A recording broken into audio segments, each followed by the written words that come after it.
Between aging and busy lifestyles, many women struggle with maintaining their physical and mental wellness. At Aquavita Concierge Healthcare Services for Women, we can help you revitalize your health and reclaim your life. We start from within by balancing your hormones, allowing your body to achieve and maintain desired weight goals. We also specialize in peptide therapies, regenerative medicine, sexual health, and aesthetics in our state-of-the-art facilities. Feel better, look better, live better. At Aquavita, visit aquavitality.com and begin your journey today.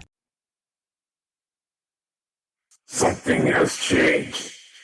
I am in and out of dimensions. Might have to go back to the past to rebuild the future, or to suffer in the present. But there's only one way to really start this. Welcome to the J-Man Show, here on J360 Radio.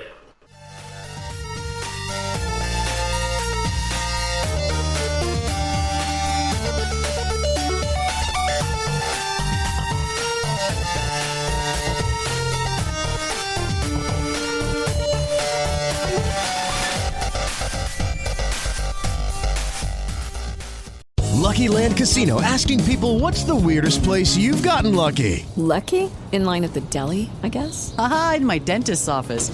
More than once, actually. Do I have to say? Yes, you do. In the car before my kids' PTA meeting. Really? Yes. Excuse me, what's the weirdest place you've gotten lucky? I never win and tell. Well, there you have it. You can get lucky anywhere, playing at LuckyLandSlots.com. Play for free right now. Are you feeling lucky? No purchase necessary. Void where prohibited by law. 18 plus. Terms and conditions apply. See website for details. Okay, round two. Name something that's not boring. A laundry? Ooh, a book club. Computer solitaire, huh? Ah, sorry, we were looking for Chumba Casino. That's right, ChumbaCasino.com has over 100 casino-style games. Join today and play for free for your chance to redeem some serious prizes. ChumbaCasino.com. No purchase necessary. Void where prohibited by law. 18 plus. Terms and conditions apply. See website for details. Yo, Jay, yo, Jay, yo, Jay, yo, Jay, yo, Jay. Armed with NFG and fooled by a jaded paradox, I fight through bittersweet warfare, succeeding the bare minimum while facing infinite uncertainty. No telling what the next quest will be, but you will remember me. Hey, what's going on, J360 Legion? How's it going? Very intense opening, huh? Something a little different for you all. Yep. Welcome to the J-Man Show. I'm your host, Jay, of course, here for episode 150. Yes, we finally made it to the midpoint. You know, it's been a very interesting week. I mean, last weekend was kind of rough for me. I mean, what with the allergies and all. But, you know, coming back into it, though, I'm very happy to see that we actually went up. Ah, yes. You know, and it's so great, too, man, because, you know, believe it or not, this show is getting fans. People are actually enjoying it. And see, the thing is, I mean, it's wow, I don't even know how to take it. I'm at loss for words. That usually never happens unless I'm talking to the pretty one, which is weird because I usually have that gift of gab and go after everybody after a while, but I don't know, maybe it's that next level and, you know, one way or another I have to keep climbing towards it. But, yes, I'm just so fascinated by the growth nowadays. I hope I'm providing a pretty good escape for you all, considering, like, you know, all things. But, I think it's going to be a pretty fun ride from here on out. And you know, the thing is, I took the time out of my day to go ahead and share a lot of the old stuff that I made over the years. Like, believe it or not, J360 Productions is not that new. I've been at this for a while now. You know, off and on, and then times where it's like, you know, it seems like I want to stop, but I'm not going to stop because I just don't know how to do it, man. I mean, if there's one thing I am a workaholic. And I stay on it quite a bit. Especially with what you just heard there not too long ago. Because there's some voice acting gigs starting to pop up. And I want to say I want a piece of the pie, you know? I'm just trying to grab as much cash as I can get because I got to keep on moving. Got to bounce. Got to get the green to make the scene. And it's about high time I did it anyway. So, yeah. It's just been fun. I mean, think about it. 4 years of producing this series. And this series came about when the original series that was supposed to be the flagship show for J360 Productions fell through. And I'm sure some of you have taken the liberty of guessing what that show was. I'm going to give you a few minutes on that one. If you're thinking the Cyclone, you're close.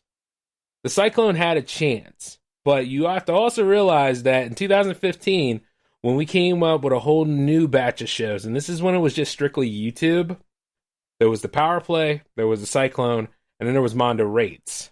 And see, Mondo Rates was pretty good because at least it gave me a chance to be a full-time producer instead of a performer, too. So, I gave Mondo that chance to sign for 4 episodes.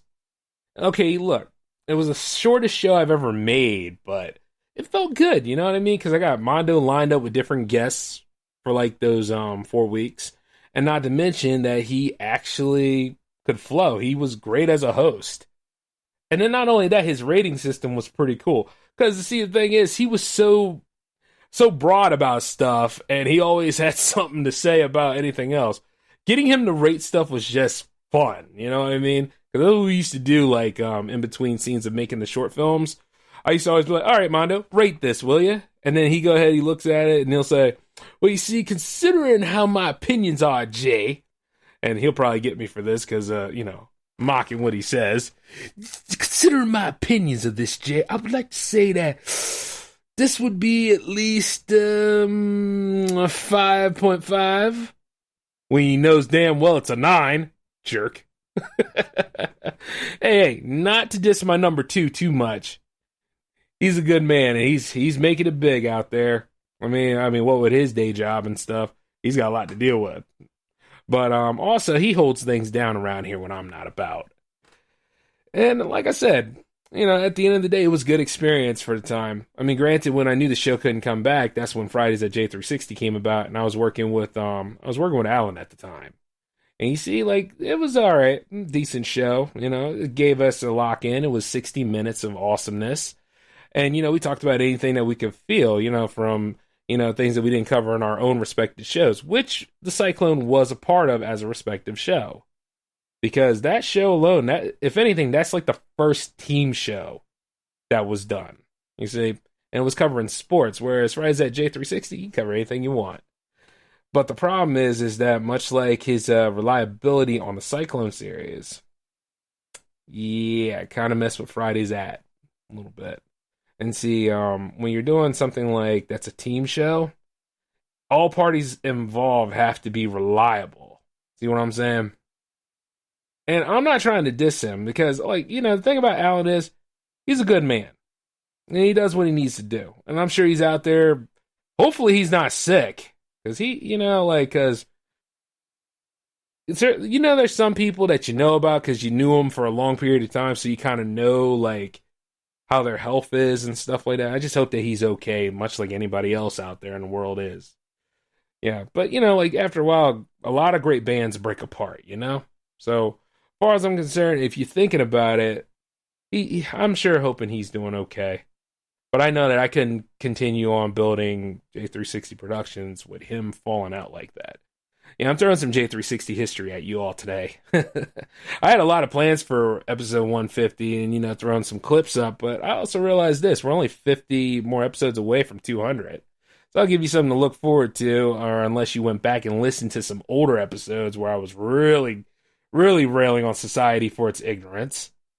And, the thing is, I went back too, and things didn't... I was really subdued until, episode 13.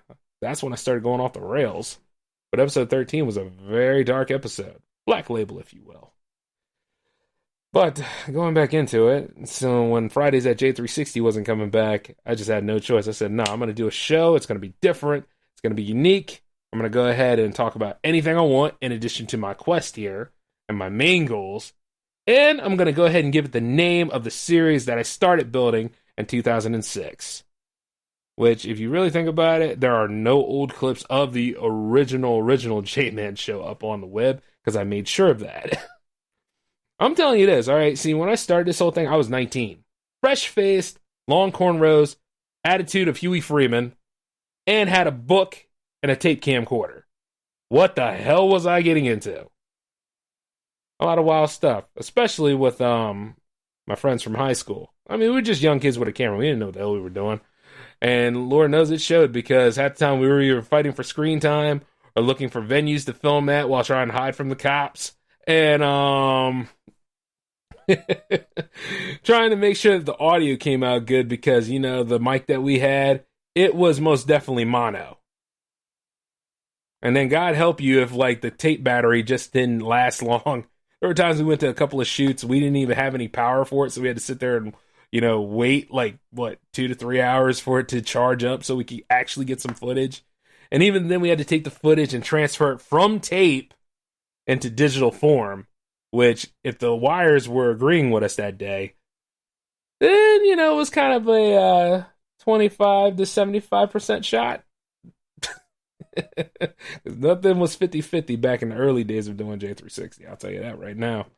But I mean, at the end of the day, it was pretty fun for the time. You know, like, because everything had its charm to it. And then there was, of course, where slow-ass YouTube was in existence, you know, where you had that rendering that slowly but surely came about. And I mean, you had to sit there and wait for it. Like, you couldn't just go anywhere else. You had to, like, wait for it to upload. And then the 10-minute rule. Man, there's a lot to love and hate about those times. But, you know, also, like, I managed to meet a whole lot of different people at the time. And that's when Mondo kind of came into the fold, too. So, you know, it wasn't too bad. But, you know, it's a step in the right direction of where to go at.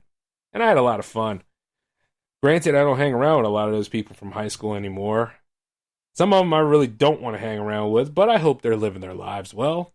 Because you see, nowadays, I'm not vengeful, folks. I'm full of zen and peace. I've been drinking a lot of green tea, and I've been kind of looking at things differently. You know, at the point, you know, you realize life is plentiful. And you know, at the end of the day, it's precious. And God. And the Bible. I don't know why the hell I just said that. I'm awful. Forgive me. I know not what I do. Even while at the 4th season of even doing this series. But man, I tell you, it's been a fun ride. But you know, what's interesting though, a lot of people have asked me this. Why do I do the show one mic? Why not?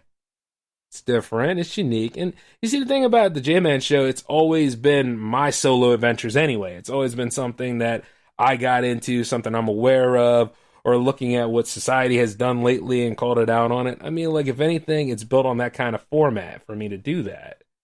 Because, you know, sometimes I have a pretty good worldview about things. And, you know, it's always just been a solo affair. Now, I've had some guests on the show. Some great guests at that. You know, I had a director on here, Summer Maroc Ronzo, who's currently doing it up over there in the west side of things. Stacy from the Panophobia podcast. And let's see, a friend of mine who actually is rebuilding his rock band. So, you know, he's doing great. His name's Mark, and he was on the Cyclone a few times. So, at the end of the day, you know, I like to say that every time I had a guest on here, it was a whole new experience and a whole new adventure. But I do know this, though. This show also has some limitations to it, like such as the language barrier. Now, you see, the thing is about my guests. See, I can't curse. But my guests, on the other hand, chances are they probably want to feel liberated and free about their cursing. So I noticed that with that certain scenario going down, see, this was based on a whole thing that me and my dad have. So my dad challenges me now and again, and I accept the challenge, being who I am. He was like this. As soon as I finished the 40th episode of the J-Man show, that was like the last time I could ever really, you know, go about the Navy life. Because he said, hey, I challenge you. Can you do the show without too much cussing? And I was like, yeah, let's see, old man. Can I do the show without too much cussing? Yes, I think I can. Yeah, I'll bet you on that. That's why episode 41, The Lament, was, you know, more or less not necessarily about cursing. It was more or less about, you know, dealing with the restrictions that the FCC tries to put on people. And they were going to try to put on a few things for content creators at the time, too. Especially when we lost net neutrality. So I was like, nope, still going to keep producing content. They can't stop me from doing that. So that's what that whole episode was about. And then it led into season 2 of this series. So that's when things started to get a little cleaner. But like a friend of mine says, yeah, I may not be as profane, but I'm very eloquent about my opinion and views on things. And then, of course, a friend of mine sent me a voicemail today. By the way, shout outs to B-Rob. I love the Rambling with Rob show. Random Ramblings with Rob, that is. You crazy son of a... Hey, man, when you leave a voicemail like that, I'm going to laugh at it first. Eventually, we will meet up along the way. This is the 4th season of me doing this show, for goodness sakes. I just got on Cult 45 podcast. By the way, shout out to Beat 'em Down and Random Randy. You see, the thing is, it's like, hey, man, I plan to visit everybody's show at least once in a while. It's just right now, make or break, finals, all that kind of stuff. I had to do a couple of scale backs. Shoot, I'm definitely going to go ahead and book my appearance on your show. It's going to happen on your show because that leads into what I had to explain to you all right now. There is an uncut J360 show happening. Yes, sir. Yes, ma'am. It is J360 Radio Live. That is going to be the show that's open to everybody. Like I mentioned it before on another episode, open the gates. Everybody can come through. Any content creator out there can visit me on that show. I don't even care if you do porn. You can go ahead and be on there. It doesn't bother me.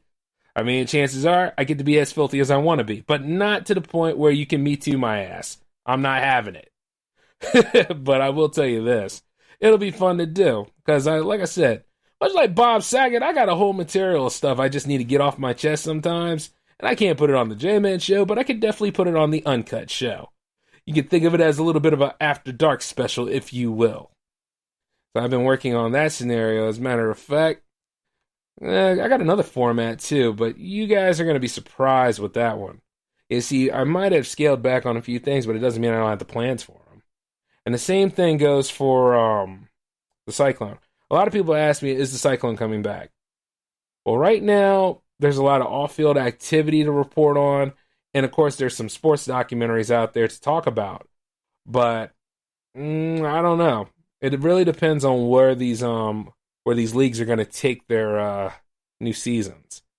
If we do get anything significant, it'll probably come back. It might be in a limited form. But you see, I'm not entirely done with the Cyclone series because much like anything else, it just depends on who's dedicated, who really wants to be a part of that sports show. And then I'll see if I can give you a shot for it. But I cannot make any promises because, that'd be the 3rd time of even unleashing this show. I remember 2015. 2015 was a good year, yes. And it was a nice trial and a nice event to get where we need to be. But the problem is, it fell through because we had, this one guy on there. And I don't know what it is, but you see, when you have certain people in your group, and everybody's all together in one, but you have that one person in there that just doesn't agree with the group, think it's all about them, pretty much tries to act like he's Roger Waters in Pink Floyd. I gotta be everybody. I gotta be the front man, the producer, the whole crux of the band, the star of the show. And it's like, nah, dude. Nah, my dude. You're not the star of the show. You're not the producer, which is me. You're not anything up here. As a matter of fact, you are lower than Pigeon Stool right now. I think you need to just chill a little bit. And you see, the reason why all that was is because he was a perfectionist. Everything had to be 100% perfect. And if there's one thing I know, don't even try it. It's never going to be perfect. If anything, you've seen it on major budget films where they have errors and goofs and all this other stuff. They even have continuity problems. What make you think that even an independent production like us, even though we don't have glaring flaws, because remember, we've been in a rebuild for a few times too. But even though, most of the time we don't have any glaring flaws, but he sees them because he's a very flawed individual and he has a hard time understanding it. Now that guy, I personally don't care what happens to him. You see what I'm saying?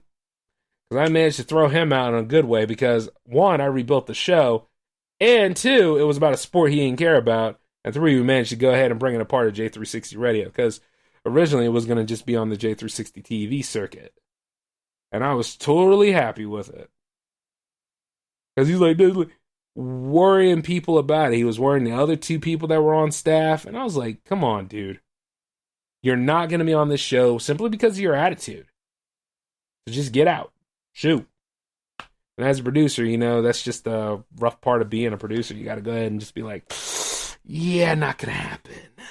Or a station manager, if you will. And I get to play both roles of those. It was just so ridiculous with that guy. And he's out there somewhere probably wishing he was a part of something until somebody else throws him out. I think that's why he lost his garage band, too. Yeah, sad. But, you know, you got a lot of individuals out here that think they are bigger than what they are.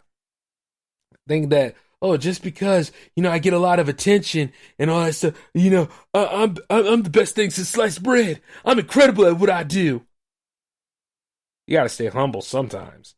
Yeah, even J-Man admits staying humble. And then there's times where, you know,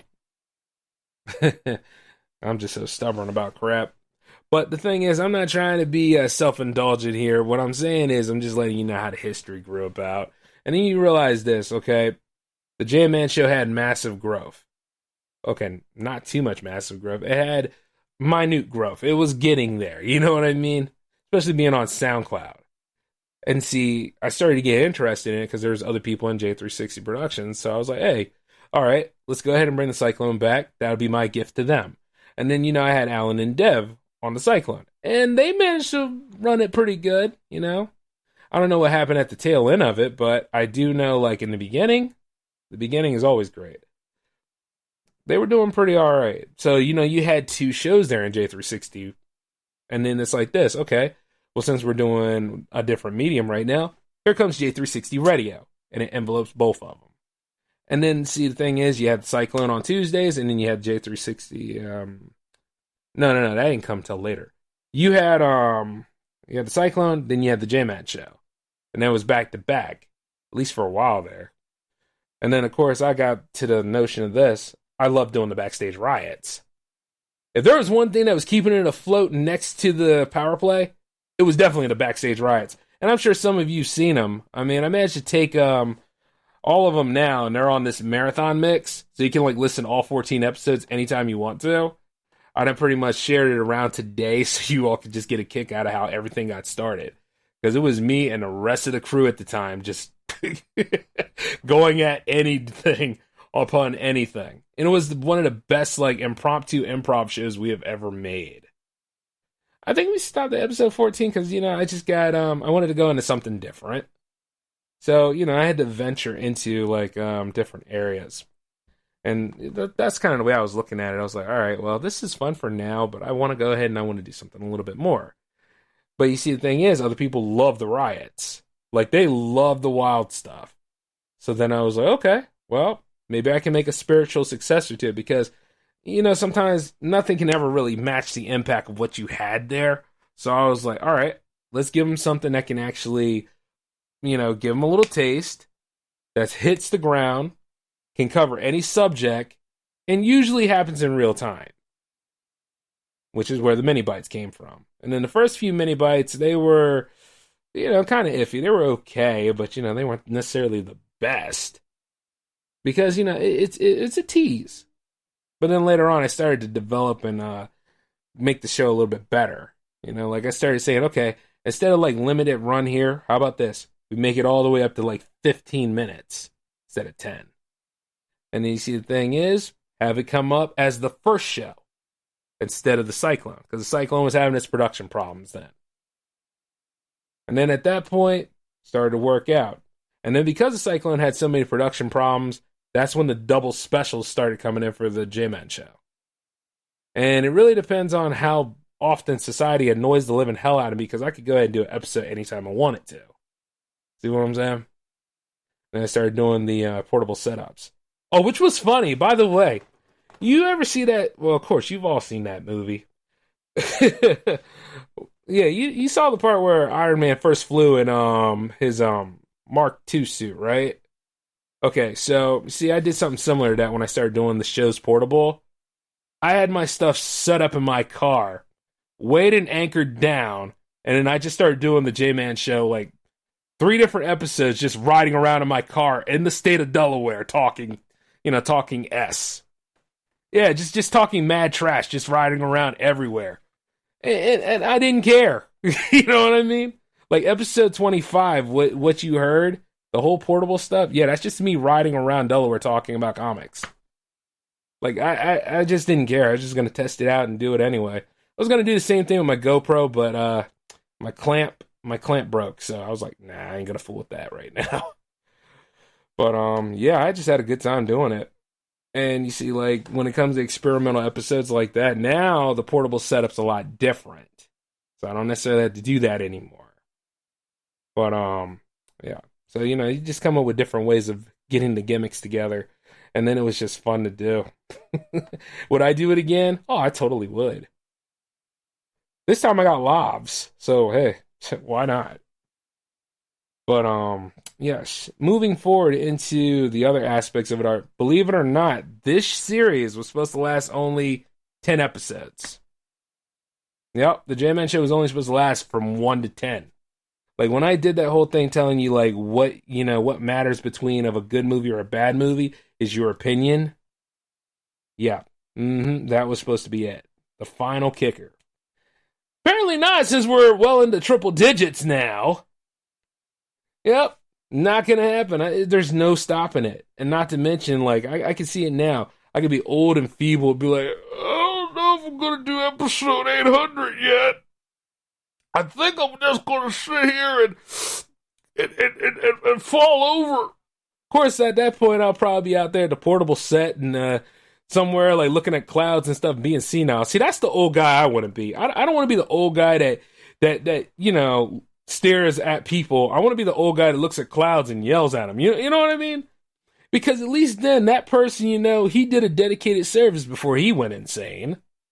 Whereas the other person just stands there in the house all day and looks at something and just be like, I can't believe these young kids. What are they trying to do? All that kind of stuff. Of course, I think my dad does that, doesn't he? Like I don't know. Next time I see him, and I mean, hopefully with no signs of Corona being around, when I see him, I might have to see how his mannerisms are. Because I'm slowly but surely turning into him, though, even at 30, because, like, my eyes now slant up, and I look around at people, and I'm like, kind of like, I don't really look at you. I like how this sleepy-eyed look nowadays and stuff, 'cause I used to have, like, the mean face look, but I don't know what's going on, man.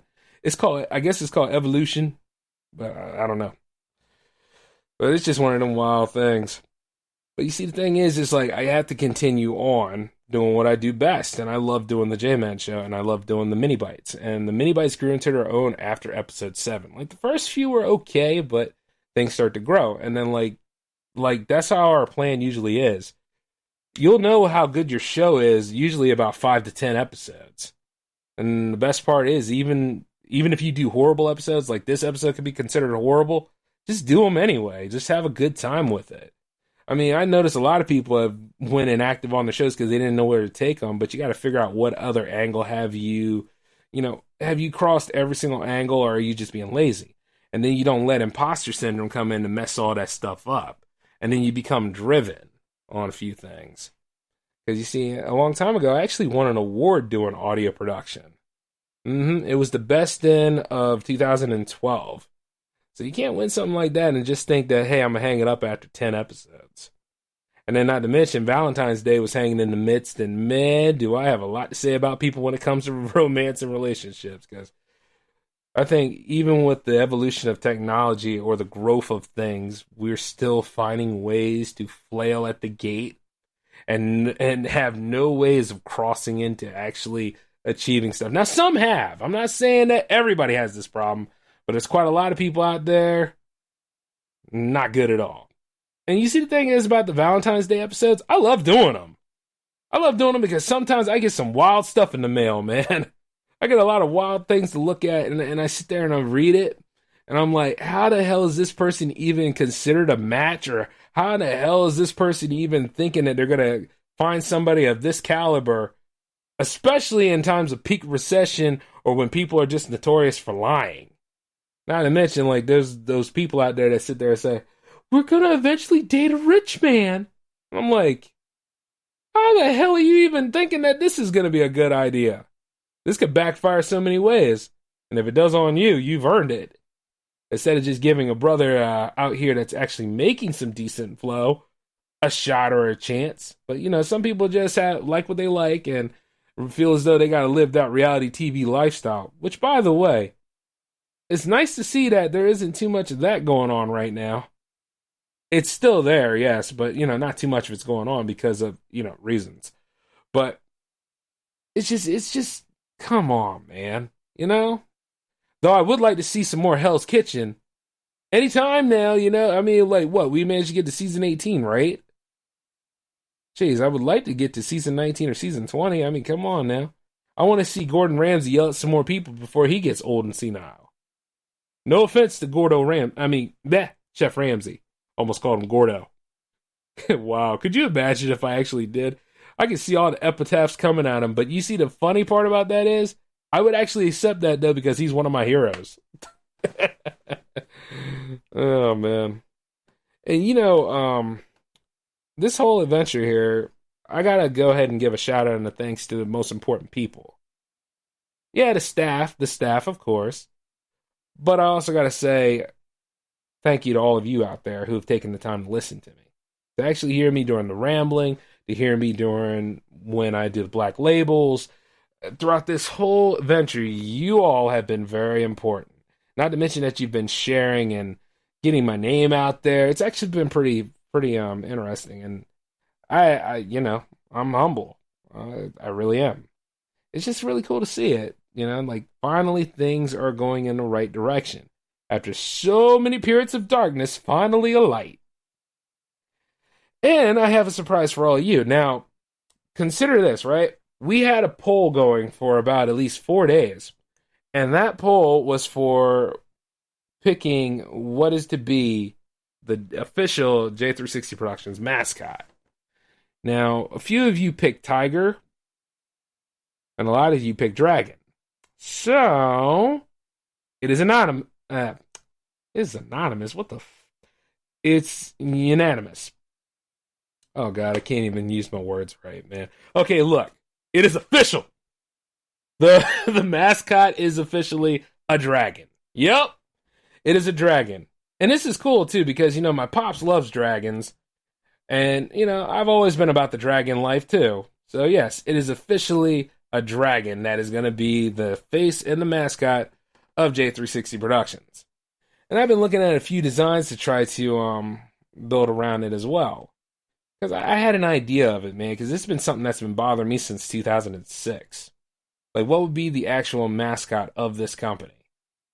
So, yes, a nice, powerful, fiery, and, hey, why not give it an ice power, too, base dragon? That'd be cool. And you know what? And I have to thank all of you for participating in that. That was really nice. Okay, and speaking of which, Schlockmania. There is a Schlockmania film to talk about this week. This one was interesting. Now, how do you all feel about social media? Love it, hate it, live with it, or cherish it? And I say that last because there are some people out there that really love this stuff. But you see, the thing about social media is people give a lot of their information away, right? It seems like it's the best basis for a horror film to make, right? Right. But some of these don't make the grade. Like, you could take a look at the Unfriended films. Give or take, the second one tried, but the first one was just, ugh. Like, none of the characters in that movie were likable. Every single one of them were just, you're just hoping the killer kills them. And then you find out that it's the spirit of the popular girl whose best friend was hosting the chat, well, she wasn't hosting the chat, right? She was hosting the chat. And she was sleeping with her boyfriend while cheating on her boyfriend. One of them kind of scenarios. But it was the ghost of the girl. Well, no. It was the ghost of the girl calling all of them. So she was technically the host. And wiped out the girl right then and there at the end. Yeah, it was just as bad as how I just explained it in a very bad way. Because I'm sitting there looking at it, I'm like, yeah, this doesn't make any sense. Well, you see, there was another movie that was based around the same angle, only this time it dealt with influencers, and it's called Followers. And you see, the thing about followers was, it was like you take like a very, very pretty woman and you take a very handsome man, and then they're both content creators. One deals with fitness, the other one deals with yoga and fitness. And then they have a great relationship. They live in a wonderful apartment together. Yeah, it's one of these kind of things. You see, like, however, as they live in complete bliss with one another, I think his name was Caleb and her name was Brooke. Yeah, Caleb and Brooke. Very, very interesting names, right? They live together and they're about to go on this camping trip. And I've noticed, and you see where the genericness of it all is, because they're going on a camping trip. So they're going on this camping trip where he plans to propose to her during the romantic season, and she's trying to get more views because, namaste. So, as they are making their way to it, this whole little innocent affair gets interrupted by two idiots out here they're documentary filmmakers, and they want to expose why it's dangerous to give so much information about yourself on the internet as an influencer, or basically they're just jealous of the influencer life. Well, one of them wants to do the documentary right, but the other one, however, he's a sociopath and he's just jealous of their lifestyle. And it comes into play as they identify themselves and they talk to us, because it shifts from their point of view towards the influencer's point of view. And you see, the thing about the influencers, right? They're not completely awful people. You see what I'm saying? Whereas you look at the guys that are making the documentary film, they're pretty much creeps and jerks, or just really, really jealous stereotypes. And the whole time I'm sitting there, I'm like, well, these guys, I can't root for them. I sure hope whatever's going to be the killer is going to wipe them out quicker than they need to be. And the thing is that, guess what? It doesn't really happen like that. You see, Caleb, all he trying to do is he wants to propose to Brooke. That's all he want to do. He don't even care about the views or nothing. Brooke wants to look good for the camera, but you see, at the same time, she wants to be around civilization too, not to go so deep in the woods where they ain't got no contact or no Wi-Fi. And then the two, oh God, I just really can't stand them. The thing about it is because it's not because of what they're trying to do. That's bad enough. But it's the fact that they are a stereotype of what aspiring filmmakers are. People already think we're creepy because of what we can do, folks. I mean, at the end of the day, I just hate it. And then as we get to the point, like, they all have a hard time getting to this campsite because it's the primitive campsite. And you see, nothing really happens. They show you pretty much the movie from their point of view. It's like they're talking to us through their camera phone, similar like Quarantine or Cloverfield. And you see, like, nothing really happens the first night, but then you see, like, the guys, they put on their mask and stuff. They're trying to scare them. But you see, like, it turns out the one guy actually had a real gun. And he said, instead of just doing the documentary than the original plan, I'm going to do the documentary this way. That way so you'll all remember this. You'll all will remember everything that I do. And I was like, bro. That's not how it's done. I mean, you make another film behind this. What are you doing? Yeah, see, that's me as a filmmaker talking to the idiot filmmaker on TV. But I digress. And then as he's saying all that, and he's running around with the gun waving, they manage to hold Brooke at gunpoint. They bring her back to her campsite. They got Caleb all handcuffed up. And then, like, the other filmmaker, the honest one, he's like, hey, no, man, this isn't what we're supposed to be doing. This isn't what we're supposed to be doing. And then, like, the sociopath one, he's like, no, man, they can't be always going about living their lives this way. I'm going to put a stop to it. Of course, it didn't happen like that because Homeboy ended up getting hacked by this random individual. And then I'm sitting there thinking, where the hell did this person come from? And then it turned out that that the other guy, his name was Nick, actually. Yeah, now I remember his name. Nick manages to find Brooke, and then they both run away from the campsite because of what happened, leaving Caleb chained up there. And then when they get back to the campsite after some things are explained. You know, Caleb's not there anymore. But there's a trail of blood where the other guy was. He's not important. He's an idiot. He got killed, right? Thank God. Okay, I take that back. But still, he got killed. And then Caleb's over there somewhere else. They try to look for Caleb eventually, but then it turns out that they get caught up by, well, Brooke gets caught up by one of these people that are from this certain sect.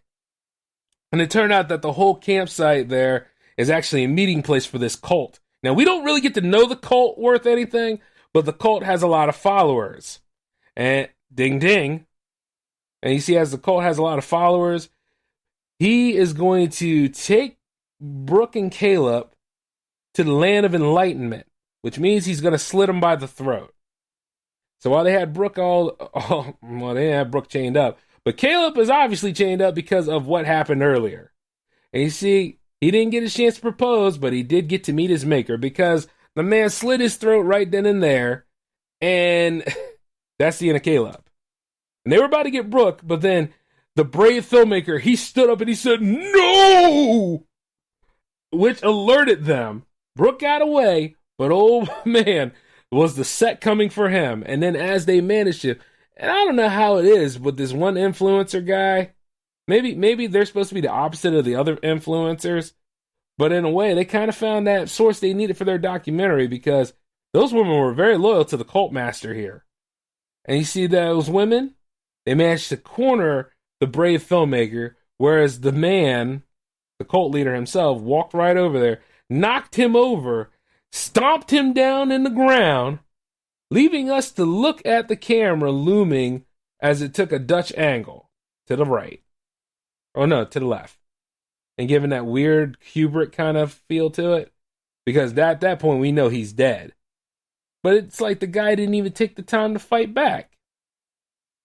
And then Brooke managed to get back in her car, but there was no keys. So she's sitting in there talking about like how she gives her final statement to her followers, her family, and everything. Well, I mean, she can't call for help. There's no Wi-Fi there. So she's sitting in that car that has no keys, and the followers are right there beating up against the car and everything.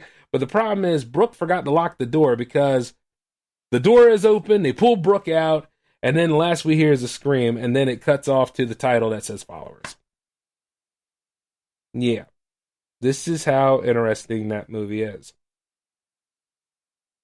See, not only did we had a decoy antagonist, so I guess that was interesting.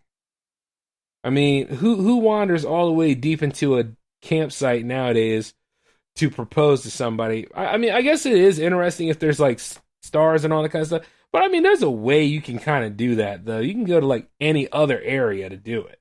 You don't have to go like real deep into the primitive lands. And then not only that, it's just those documentary filmmakers really annoyed the hell out of me. You know, as a filmmaker myself, I mean, granted, like we do weird stuff to get the shot, but it's like you are kind of invading somebody else's privacy in a way, you know? And it makes me wonder how the whole vacation would have ended up had they have not been a complete non-factor in this movie. Is it good in the way it's carried? Well, it's not about whether it's good or bad. Is it watchable? Yeah, it's watchable. All you need to do is watch it one time.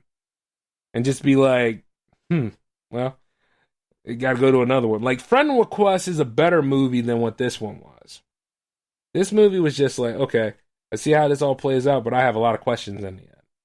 And it's not good kind of questions. It's like, well, where we go from what happened?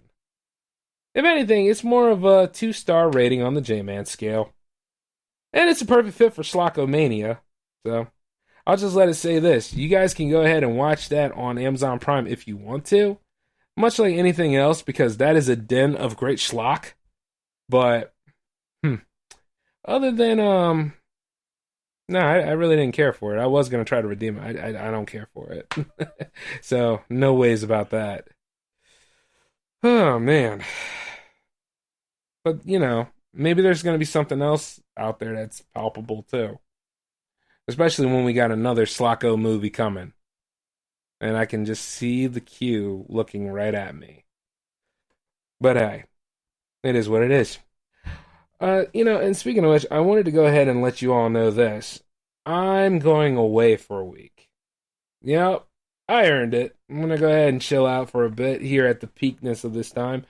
When I get back, we will have a double special dealing with some more Schlockmania films. And I just want to let you know, like, this might have felt like a ramble, but I did wanted to share some J360 history with you all. And the thing is that, it's only going to get better from here on out. And I have all of you to thank. So, as we keep going and growing, I just might do some more special stuff for you. Oh, speaking of which, the power play. The multi-stream, yes, we tried it. It didn't go so well. Well, it kind of did, but it kind of didn't. So here's what I'm going to also do. Since the week is still new, this Friday I'm going to go ahead and give you a proper episode for it, okay? We're going to redo a few things, but it's going to be on Twitch, okay? I just was doing too much at that time. But until then, though, this is the J-Man signing off, and you all take it easy from here on out. And once again, thank you.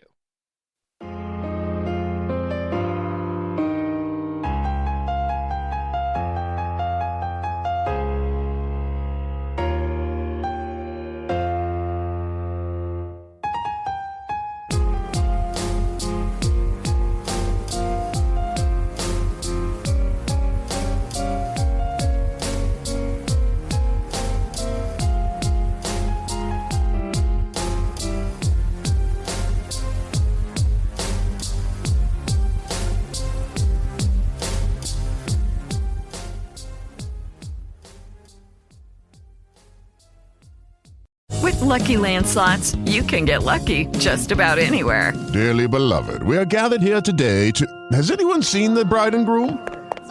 Sorry, we're here. We were getting lucky in the limo and we lost track of time. No, Lucky Land Casino, with cash prizes that add up quicker than a guest registry. In that case, I pronounce you lucky. Play for free at LuckyLandSlots.com. Daily bonuses are waiting. No purchase necessary. Void where prohibited by law. 18+. Terms and conditions apply. See website for details. Okay, round two. Name something that's not boring. A laundry? Ooh, a book club. Computer solitaire, huh? Ah, oh, sorry. We were looking for Chumba Casino.